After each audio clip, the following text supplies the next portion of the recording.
بسم اللہ الرحمن الرحیم۔ مولانا رومی رحمۃ اللہ علیہ فرماتے ہیں، نرم دل لوگ ہمیشہ دھوکہ کھاتے ہیں کیونکہ وہ غلط لوگوں پر بھروسہ کرتے ہیں۔ دنیا کو دھوکے کا گھر اس لیے کہا جاتا ہے کہ یہاں پر حقیقتیں الٹی نظر آتی ہیں۔ ٹوٹا ہوا دل خدا کی توجہ کھینچتا ہے۔ خوش نصیب ہے وہ روح جو خدا کے لیے روتی ہے۔ اگر تمہارے پاس بہت ہے تو اپنی دولت میں سے دو، اگر کم ہے تو اپنے دل میں سے دو۔ حقیقی سکون صرف اس وقت ملتا ہے جب آپ تنہائی میں خدا سے لو لگاتے ہیں۔ اچھی صورت دل کو متاثر کرتی ہے جبکہ اچھی سیرت روح کو متاثر کرتی ہے۔ پرسکون وہ ہے جس کو کم یا زیادہ کی فکر نہیں۔ خاموشی سمندر ہے اور گفتگو نہر کی طرح ہے۔ تجھے سمندر تلاش کر رہا ہے، تو نہر کی تلاش نہ کر۔ یہ نفس بد یقین ہے جس نے نمرود کو بھی تباہ کیا۔ ایک پھاڑ کھانے والا بھیڑیا ہے۔ اپنے نفس کی ہمیشہ مخالفت کرتے رہو۔ صرف دل سے ہی تم آسمان کو چھو سکتے ہو۔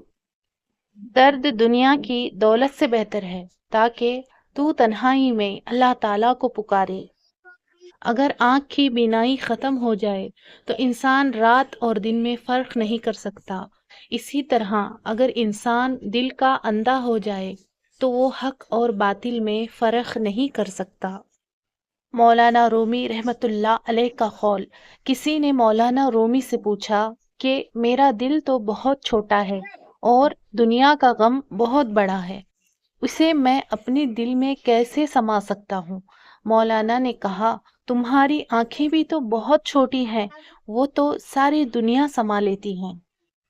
اگر تم عظمت کی بلندیوں کو چھونا چاہتے ہو تو اپنے دل میں انسانیت کے لیے نفرت کے بجائے محبت آباد کرو۔ جس شخص نے اپنے راز کو اپنے تک محدود رکھا وہ جلد کامیابی کی منزل تک پہنچے گا۔ تم اس دنیا میں رہتے نہیں ہو بلکہ تم یہاں سے گزر رہے ہو۔ ہم ایسے منافق لوگ ہیں کہ کسی کی تکلیف کو اس کے گناہوں کی سزا سمجھتے ہیں اور اپنی تکلیف کو آزمائش سمجھتے ہیں۔ کسی نے مولانا جلال الدین رومی سے پوچھا، دنیا کیا ہے؟ مولانا رومی رحمۃ اللہ علیہ نے فرمایا، ہر وہ چیز دنیا ہے جو تمہیں اللہ سے دور کر دے۔ جس چیز کو تم غلطی سے خزانہ سمجھ رہے ہو، یعنی لذت دنیا کے خیال میں تم حقیقی خزانے کو ہاتھ سے کھو رہے ہو۔ لوگ کیا کہیں گے، یہ ایسی گھٹیا سوچ ہے جو اللہ کا ڈر نکال کے لوگوں کا خوف ذہن پر غالب کر دیتی ہے۔ اللہ کے ولیوں کو رب کی طرف سے طاقت حاصل ہے کہ وہ کمان سے نکلے ہوئے تیر کو بھی واپس کر دیتے ہیں۔ دشمن ہمیشہ دماغ کے منتخب کرو اور دوست ہمیشہ کردار کے۔ جہاں دماغ کو صرف حدیں نظر آتی ہیں، محبت وہاں بھی چھپا ہوا راستہ دکھائی دیتا ہے۔ اپنے آپ کو چھوٹا نہ سمجھو، تم بے خودی کی عالم میں خود ایک کائنات ہو۔ جب تک دل ٹوٹے گا نہیں، دل میں روشنی کیسے داخل ہوگی؟ اگر تم عظمت کی بلندیوں کو چھونا چاہتے ہو تو اپنے دل میں انسانیت کے لیے نفرت کے بجائے محبت آباد کرو۔ جس شخص نے اپنے راز کو اپنے تک محدود رکھا وہ جلد کامیابی کی منزل تک پہنچے گا۔ کسی بھی چیز سے پریشان ہونے کی ضرورت نہیں ہے۔ اے میرے دل، نہ تو یہ درد ہمیشہ رہنے والا ہے اور نہ ہی یہ زندگی ہمیشہ رہنے والی ہے۔ اگر تم خدا کو دیکھنا چاہتے ہو تو اس کا ایک طریقہ ہے کہ تم اپنے دل میں جھانک کے دیکھو، کیونکہ تمہارا دل ایک آئینہ ہے۔ اگر یہ بدی سے پاک ہو تو اس میں خدا بھی نظر آ سکتا ہے۔ مولانا جلال الدین رومی رحمۃ اللہ علیہ فرماتے ہیں، میں نے کہا مجھے سیڑھی دکھاؤ تاکہ میں آسمان تک چڑھ سکوں۔ اس نے جواب دیا، تمہارا سر ہی سیڑھی ہے، اس کو اپنے پاؤں تک جھکا لو۔ انسان کا دل اور نظر قابو میں نہ ہو تو وسوسے پیدا ہوتے ہیں۔ اللہ والوں کی باتیں سکون قلب عطا کرتی ہیں اور اہل ظاہر کی باتیں دل میں انتشار اور بے اطمینانی پیدا کرتی ہیں۔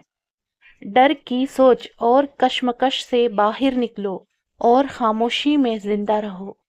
یہ جان لو کہ ڈر ہوتا ہی نہیں، یہ تو بس تمہاری سوچ میں کہیں ہوتا ہے۔ خطرہ ایک حقیقت ہے لیکن ڈر ایک خیال۔ تمہاری پریشانیاں تمہاری بے ادبی اور ناشکری سے جڑی ہوئی ہیں۔ اگر عورت بھی صاحب کردار ہے تو اس سے مشورہ کر لو، وہ تمہیں اچھا مشورہ دے گی۔